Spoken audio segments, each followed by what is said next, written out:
Václav and I have been on stage together. It's a pleasure to be on stage with the gentleman over there. And for those of you that don't know, Mr. Fujikawa is my senpai from Japan. He graduated several years before I entered my apprenticeship, but he is very formative in teaching me how to do bonsai. So to be on stage with him today is truly an honor. It's something I've never experienced before, and so I'm extremely thrilled and also feel extremely honored to be here with him because he's taught me so much. So, yoroshiku onegai shimasu. Okay. So what we have here today is a Hokkaido juniper. Now, Hokkaido juniper is a little bit bluish in color. It's still considered a shinpaku, and these trees that come out of the northern portion of Japan have a little bit of a longer foliage mass than your standard Itoigawa or Kishu juniper that we look at. And so it offers a little bit of aesthetic challenge to be able to deal with this longer horizontal that reference around the container, and we start to really see the best parts of all of this deadwood. This is bonsai design. This is bonsai design. Show the tree for its best possible potential, not what we're most comfortable creating. And that cascading form was the solution because we couldn't conceptualize something else. Now we see there's a lot more in this tree, okay? So I'm gonna bring my two assistants up on stage, Troy and Todd. We're gonna go ahead and get rocking on this. I'm gonna start by doing some structural elimination. We're gonna get the live vein cleaned up and the deadwood so that we can see that contrast, and then we'll come back and check in from time to time on the shaping so you guys can understand the thought process behind the design.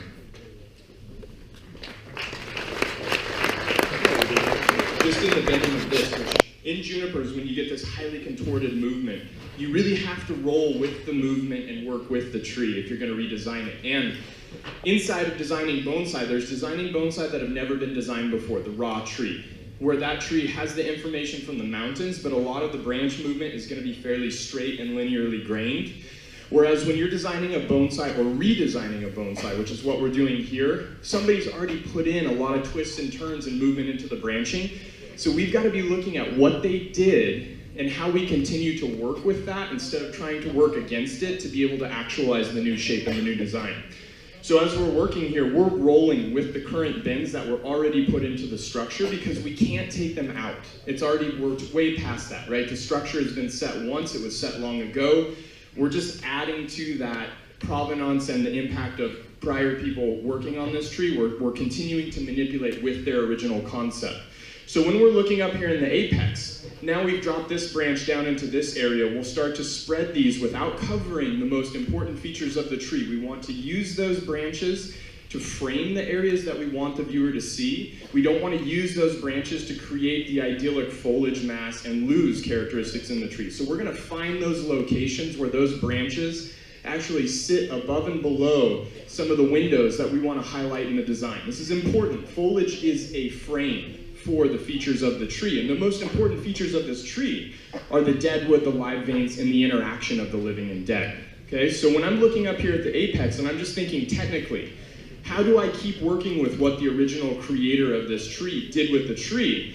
I've got these rolls and these turns that naturally occur that I've got to be working within. So my wire has to rotate with the direction that naturally gives me the opportunity to move that piece of tissue. So there's always a strategy involved, and it particularly has to shift when we're restyling a tree that's already been styled. Very different piece of work than what Václav is doing over here on a raw tree, okay? This big long tree that was compressed and compacted and bent and contorted into its shape. So then when you come back to try and redesign this, you have to trace all of those points of compaction and contortion and all of those bends with the wire in order for it to have contact and for it to function. So it really is a different scope of work when you start looking at everything that's happening up here. But just to echo what Mr. Fujikawa was saying, the way that we were taught at Mr. Kimura's was that you always conceptualize the major element of the position of the front and the selection of the front. You start to look at what you have to utilize and what those features of the tree are, and then you start to organize the structure to create asymmetry, to create flow in the design, and to start to frame and highlight those pieces that are really pivotal. So what you'll see that we've done is we've pulled, and some of the foliage is hanging over it because it hasn't been wired yet, but we've pulled some of the foliage mass down to bridge the gap between these two pieces. We've opened up this tremendous amount of movement. I mean, this is beautiful, and when this has the contrast of the white of the dead and the red of the live, it's going to be absolutely stunning. It will be a feature of the tree. We went so far as to take some of the structure and actually push it behind here. Now we can bring this back and start to play with some of this structure to actually create that frame that we talked about, so that you're brought to this point visually by the placement of the foliage mass around that feature of the tree. And then what we're going to try to do is start to work with how do we create that point of length where we actually generate the flow in the tree, and how do we utilize the apex to work with that point where we achieve that length that gives us that asymmetry to create some sort of interesting design feel. Now, when we look at a tree that has this kind of contortion, these kinds of twists, this kind of interplay of live and dead, we have the opportunity to really play on extreme instances of design. Meaning we can use the apex and that branch that creates that length in interesting ways to either relate or contradict each other, and it'll give us two completely different trees by the way that those two pieces interact. So as we continue to work here, I'm going to dialogue with you guys about how I'm seeing those two pieces play together. But now that I basically have sort of my windows created, I've got my major branches in position, I want to start this design by actually creating that point that gives me that asymmetrical line, or that longest point away from the general silhouette. And from that point, I can then build on the style of that branch that defines that asymmetry with the way that I handle every other piece of the tree. So now I'm going to move into that. Just like Mr. Fujikawa set the structure, now he's moving into the detail wiring. He's going to tease out that design of his branching and his branch formation on that branch that he's working on now, that lowest defining branch. Same thing here. This is how we build that tree. This is where we create that concept for what the foliage masses are going to be, how long they are, how big they are, how much they're broken up or unified. We set that right here, and then that carries through the rest of the design as the theme for how those branches are styled. But if you don't spend that time here, if you don't define that for yourself, you have no reference through the rest of your tree to know, what am I trying to do? What is this style going to be, and how do I keep it unified through the rest of the design? So this is by far the most important branch down here that's going to give me that asymmetry that I've got to spend the time to think about really, really hard and work with. As I was working just this area right here, I'm basically, just, like I said, I'm kind of playing at this point. When we start to design this portion of the tree, we're looking at how do the branches have to be handled. We took all of these branches, basically flipped the tree upside down, right? When we set the structure, we got most of the structure rotated to sort of like a midway point, but now we have to carry it back over because we can't leave that structure upside down. The bottom side of those needles will burn from the sun, okay? So we've got to reorient those. Now, one of the biggest things to think about in the detail wiring of a tree is you're wiring to lift that foliage up and unify those branches to give definition, not so much to the mass, but to the space between the mass. This is actually what we want to give definition to. And if I tried to use wire to control every single needle on this tree, because it's a longer foliage juniper, it would be impossible. It would take thousands of pounds of wire, and I would be wiring every single little tiny needle. That's not good for the tree, it's not good for you, it's never going to turn out really well, okay? So the tandem action that's taking place inside of the wiring of the branches is the actual cleaning of the branches, right? So as we get these rolled over and we start to form these branches, you'll notice that I'm cleaning off all of the stuff that's hanging on the bottom side. This is cleaning as a technique is the most undiscussed aspect of bonsai, yet it's the most important to execute a beautiful aesthetic. Because if you can't clean, you can wire better than anybody else in the world. If you can't clean, that tree will not look good. Right? So it's that tandem duality of wiring and cleaning at the same time to not just define the foliage, not the positive space, but also to define the negative space between the foliage. And that's where you start to see these masses be defined and unique in their space that they're occupying. And also we start to see that the bottom of the branches gives us definition, whereas the top of the branches has a lot more informality and organic, natural feel to it. And again, I want to come back to talking about the fact that the Hokkaido juniper, it's a longer needle juniper. I mean, you can see this isn't ideal, But if it's handled correctly, if you have the technique to handle it, it can be just as beautiful as any other juniper. And this is really where we start to tap into that idea that technique allows us to take advantage of every single species that we work with if we know the techniques and nuances to manage it. So when we look at a Sabina, when we look at a Phoenician juniper, when you look at all of the European species that right now are being prominently grafted over with Itoigawa because of the ease of use, there's a way to make Phoenicia look beautiful. There's a way to make Sabina look beautiful. There's a way to make Cupressus look beautiful. There's a Cupressus in the exhibition that's just knockout, drop dead gorgeous because it was handled with such high level of technique, right? So when we talk about design and artistry and we get into this romantic idea about making bonsai, all of that's beautiful. But you have to have the fundamental understanding of the technique combined with the characteristics of the tree to maximize the potential of that tree. As you're sort of watching, pay attention to the hands, because the hands are going to be showing you actually what you should be doing. Okay? Yeah? How do you deal with the situation of the reverse angle pot? Yeah, how do I deal with this situation of the pot? I'm so happy that you asked that. How many other people are wondering, like, okay, yeah, good, all right, that's good. Like, okay, it's cool that you can flip it upside down, but how about after you leave Belgium, then what happens, right?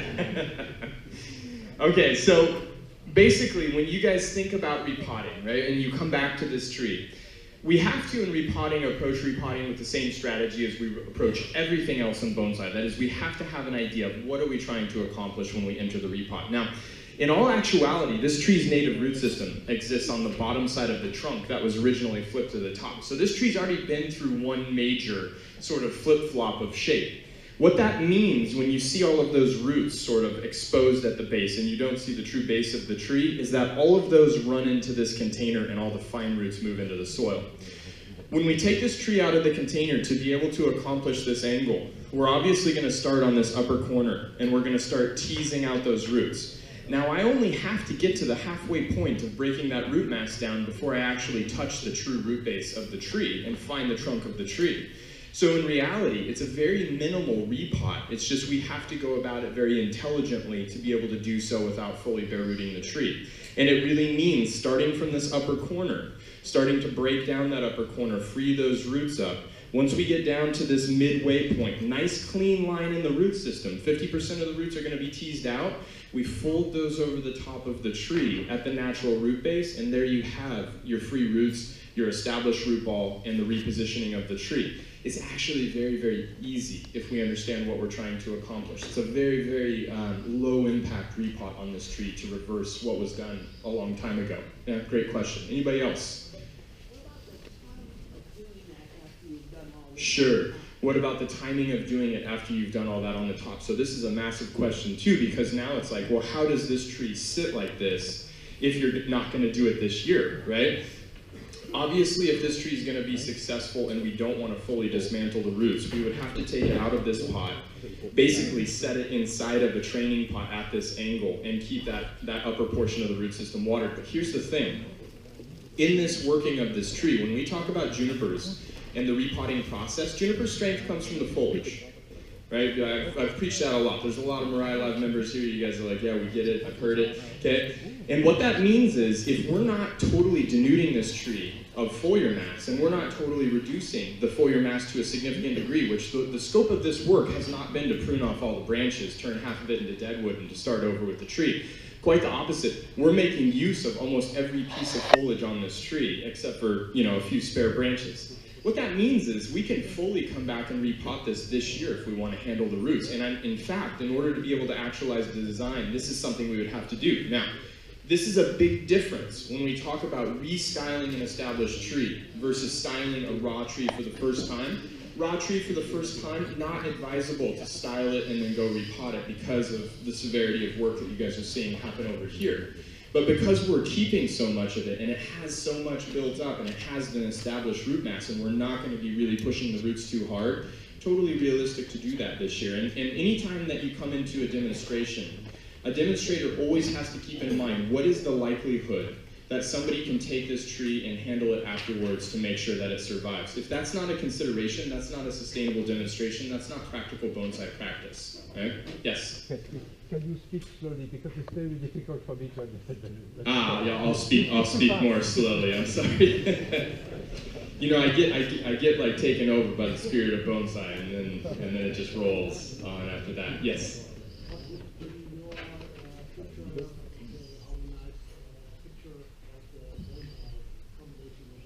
Yeah, the container. So when I started this demo, I was thinking last night as I was going to sleep, I was like, how cool would it be, because I knew repotting was going to be a stumbling block of this. How cool would it be if we could actually take it through the whole process and put it into a beautiful container from the vendor area? I haven't proposed that to the trophy people yet, but maybe that might be something to think about, because it would be quite easy for me to do the repot, and to show it in its finality would be, I think, significant to see that transformation and transition. But I think a tree like this, now we're pulling on this very sinuous line. This isn't a powerful tree. This is an elegant tree. This is a slender tree. This has this nuance of the living and the dead interacting. And in my mind, that needs more of an elegant container. Now, when we talk about elegance in container, we have slanted walls. We might have a more delicate foot with a limited amount of contact to the surface. We'll have a rim on it for sure. We might have some sort of ornate characteristics and qualities in the container, an inset corner, or some sort of band at the rim of the container. But I do see this existing in a round shape. I think a round would be beautiful. I think if you went to a square, I think the square would have to have rounded corners or inset corners. But I definitely see elegance, a foot that's elevated. Yes? For sure, left. For sure. And whenever you start to talk about using a round container, this is not something that most people will discuss, but the aesthetic that makes a round container very beautiful is when the apex breaks the lateral boundary of the container. And so for this tree, as long as the apex stays outside of that lateral boundary, a round container would be real nice. Does the number of pads matter to the size of the tree, or is it just aesthetics? Oh, that's a good question. So the question was, does the number of pads matter to the size of the tree? What do you guys think? Does the number of pads matter? Oh, this is a monumental conversation. Okay. I have to turn around for this one. So when we start to talk about bonsai, when we talk about the size of pad that we have for the tree, and that's really where we get into sort of the crux of branch design and wiring, because I could make this piece, and this piece all one pad. Right? But it would change the dynamic of the tree entirely if I did so. Because all of a sudden, all one pad would mean that this was a much larger tree to be able to anchor that foliar mass. So why break them up, and why start to create smaller pieces? Now we're playing with the idea of proportion in bonsai design. The smaller the branch, we start to either insinuate a much larger tree, and this is that pad that when we zoom out from that tree is this representation of its scale, or we're trying to insinuate it's a very delicate tree, a very feminine tree, or a very elegant tree that causes us to shrink down that pad. So both proportion and that notion of touching on whatever it is we're trying to create in a tree has to be reflected in the design of that pad. And that's why these branches right down here that define how we handle the rest of the tree are so important. That's why we're spending the time on them. It's a huge question to answer though. Yeah. Are you guys having fun? You're very quiet in Europe when we demonstrate. In the United States, people would be yelling at you. We're going to respect it. Karen's trying to You hold want to do herself back. our normal thing? Yeah, okay. Go back to the normal thing. Okay, normal thing. Isn't a good part of the amount of foliage you leave for the health of the tree also? So the question is there any discussion about leaving enough foliage for the health of the tree? This is absolutely a thought process that you need to take into mind. Now, we want to try and maximize the tree's elegance as much as we possibly can during this initial restyling, but we have to understand that there's a process to a redesign of a tree. You can't just take a tree from 0 to 100. You have to take a tree from 0 to 50 to 100. And so this first iteration of the reconceptualization of this tree has to continue to drive the motor forward to keep this tree healthy, to allow the tree to thrive in the new design. And then once it starts to build on these paths that we've created, and once this design starts to be accepted and taken on as the tree's own, it grows into that design, then we can come back in and eliminate a few more branches. Now in the future, I'm assuming this branch probably won't be a part of the tree's design. It'll probably be a really interesting gin that takes on the movement of the branch that I've given it as it thickens and sort of solidifies that position. There's a lot of foliage mass here. There's a lot of foliage mass here. And we haven't even seen how the apex is going to shape up yet. But I definitely think there's going to be more branches on the tree today than there will be in the eventual design we would like to see. And that is to create health and drive the tree forward in a sustainable way. Absolutely.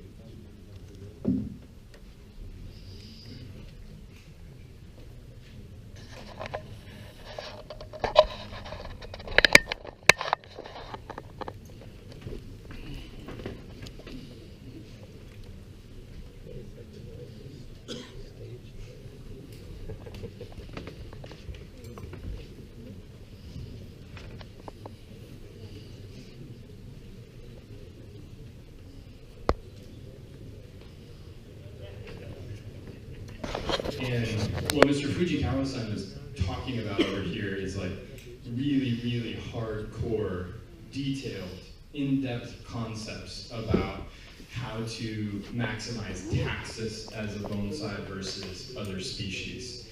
So he's really talking about tapping into the hollow nature of it. He's talking about the hardness of the wood. He's talking about the fact that the core rots before the outside rots.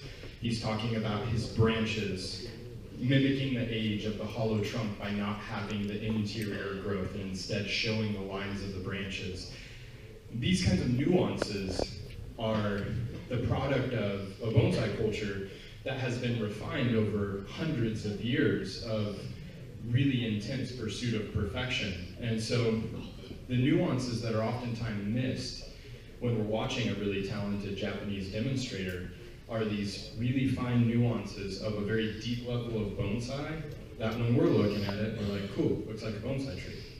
But he's thinking at that level in a culture that's been refined for so long that those fine nuances, it's like being able to taste the notes of wine or understand what terroir is, right? You have to taste a lot of wine to be able to taste the terroir in wine. And it's the same thing that he's kind of working with. So when you guys listen to what he's saying, it's very different than what each of the other people up here say. It's different than what I'm saying. It has a lot of value to it, but understand that this is like that far end of bonsai knowledge in the Japanese bonsai approach that he's sharing with you. It's extremely, extremely valuable information that he's sharing. Okay. What we expected. Now in the apex, the question is, does the apex continue to move that way? Or do we pull the apex back and try to bring some of that visual mass back on the tree to, one, balance it, but also, two, to have the apex work against the defining branch? Now, when we ask this question, you have to understand that 95% of the time in bonsai design, the apex moves in the same direction as the defining branch. This is almost standard. Now, when we take the apex away from the defining branch, we cause a lot of conflict in the design, right? And conflict isn't necessarily bad. Conflict can be quite interesting. Then you have to ask yourself, does the material have the ability to, number one, handle that distribution of the weight by pulling the apex back? This tree moving so far to the right definitively has the ability to handle the distribution of the weight coming back to the left. Number two, does the tree have enough interest in its features to be able to handle that kind of conflict in the design of its asymmetrical defining branch and apex? And I would say the rotation, the movement, the twist, this tree definitely has the kind of interest to be able to handle that conflict. So I think just to put a little bit of a cherry on top of the whipped cream that sits on the ice cream above the bananas and chocolate, we bring the apex back to the left and really make something spicy for today. What do you guys think? You into it? All right, cool.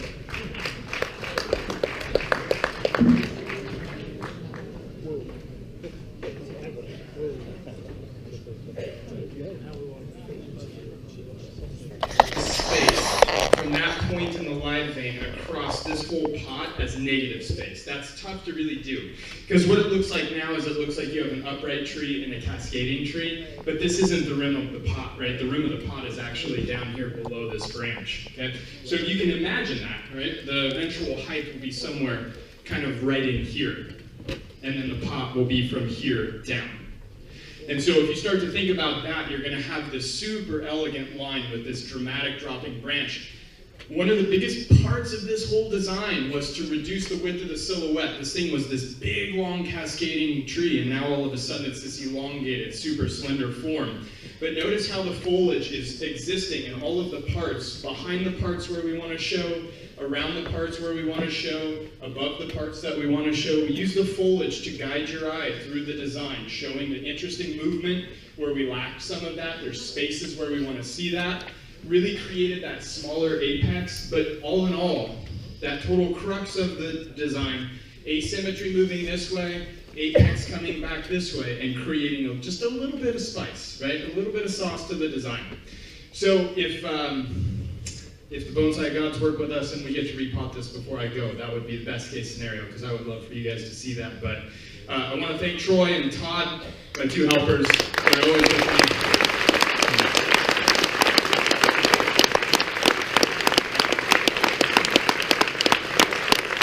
Thank you guys. It's been a great day. Appreciate it.